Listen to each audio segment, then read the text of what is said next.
the last thing that I wanted to bring you out here on is a fellow topic that we discuss quite regularly on with our guests on the show. Is a game called Names and Places. Basically, I'll give you a topic, and whatever, like, the first thing comes to your mind, or the first thought, or whatever, just say it.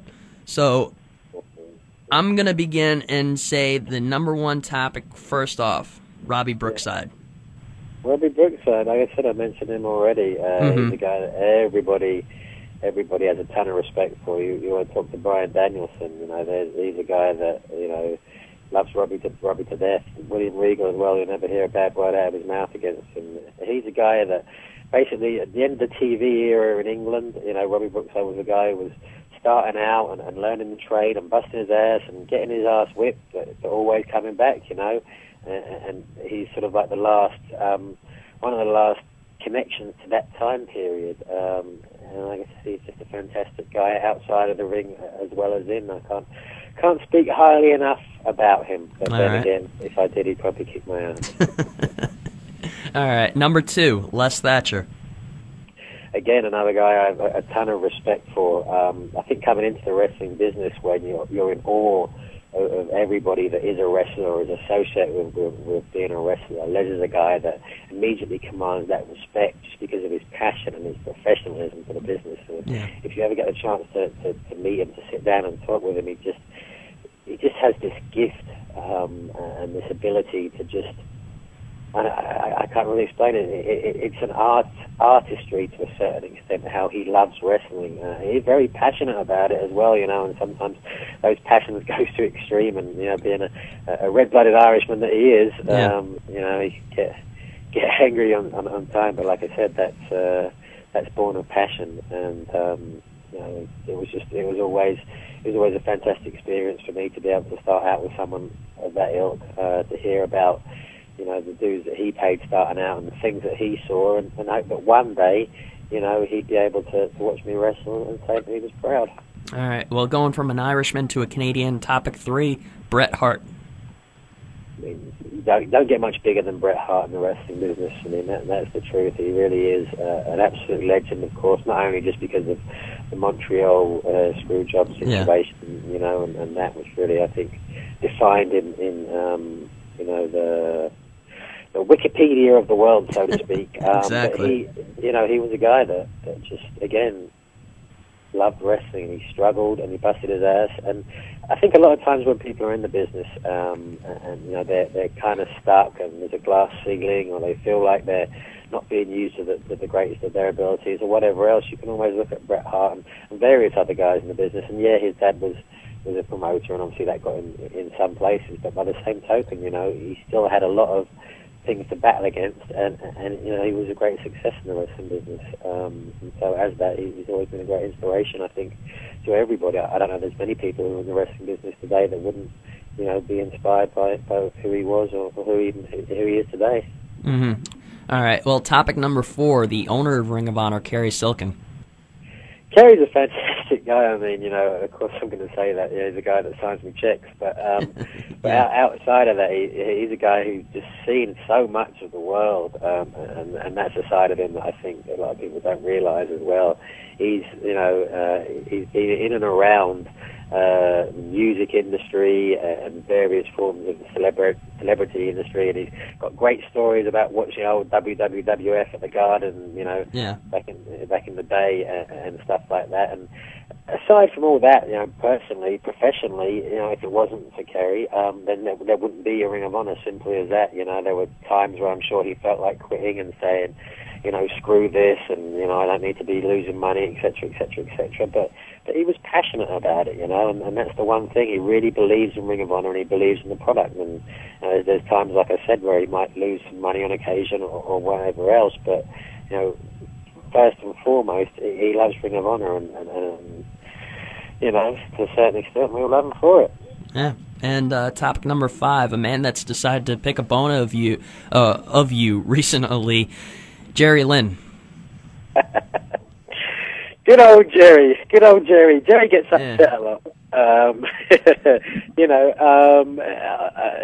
Jerry's very passionate about the wrestling business, and you can understand why. You know, he started out in AWA long time ago. He's seen the business change. He's been nothing but a loyal, hard-working wrestler his whole career. You know, he's busted his ass, paid his dues, and to a certain extent, you know, he still has to bust his ass and pay his dues just to make a living. And so he's very passionate about that. And, you know, sometimes I can spout off and say things that upset people, and I understand that. But, you know, that's who I am. I think at the end of the day, you can't let that get between two people. And maybe he'll hit me a little bit harder in the ring because I make fun of him. But, you know, then I'll hit him back as well. And that's the way the wheel turns, so to speak, you know. I'm sure he sees it as him trying to teach a young guy a lesson. And I just hope I don't, you know, come out of wrestling forever. Well, topic number 6, another hard hitter himself, man from the land of the rising sun, Takeshi Morishima.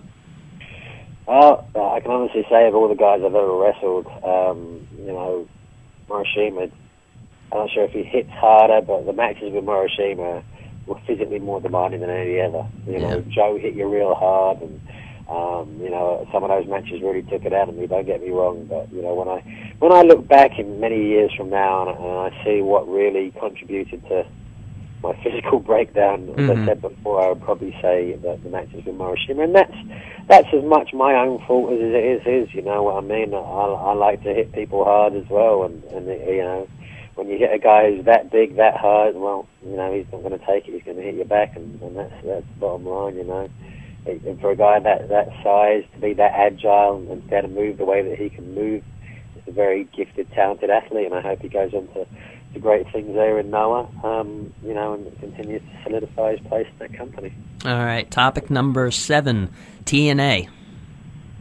You know, TNA is a company that, arguably, if there wasn't a TNA, then what would everybody do in terms of trying to, you know, make a name for themselves? Obviously, Ring of Honor is there as an alternative, but we don't have national TV, we don't have live pay-per-views, and thanks, you know, in no small part to Jeff Jarrett and Dixie Carter and various other people, there is still an alternative out there. Now, you know, you can sit there and you can argue about the product or whatever you want. Some people are going to like it, some people aren't going to like it, you know. That's the same with WWE. That's the same with Ring of Honor as well. You're always going to have people who like it, who don't like it. But I think everybody there is passionate about what they're doing. I think everybody there is trying to, you know, put out the best product they possibly can, and that's to be admired. You know, that's to be admired. And thank God there is an alternative, and there is another place for guys to go. Yeah, and I think you already addressed this with the opinion-aided basis, but for number 8, I mean, just going on a higher scale than TNA, of course, when everybody thinks of wrestling, they think of the WWE. What are your thoughts on that? Well, like I said, the majority of people in the world, WWE is professional wrestling. Yeah.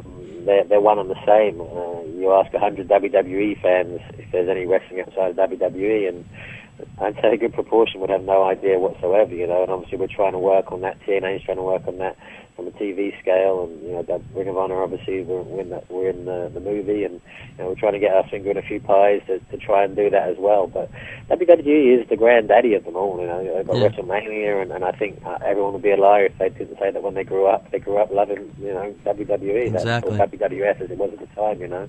And I think sometimes those of us that are relatively smart to the business, you know, can kind of sort of try and snub our nose at it and say, oh, we're better than them for this or we're better than them for that. But at the end of the day, it's apples and oranges, you know, and they sell a lot more apples than anybody else. Exactly. And Nigel, I just want to say once again that it's been an honor and a privilege to just even have you on the show and take a little time out of your busy schedule just to sit here and talk with us here on Over the Ropes. No worries at all, Nick. I really appreciate, you know, having people out there that, you know, care passionately about the business as well. So.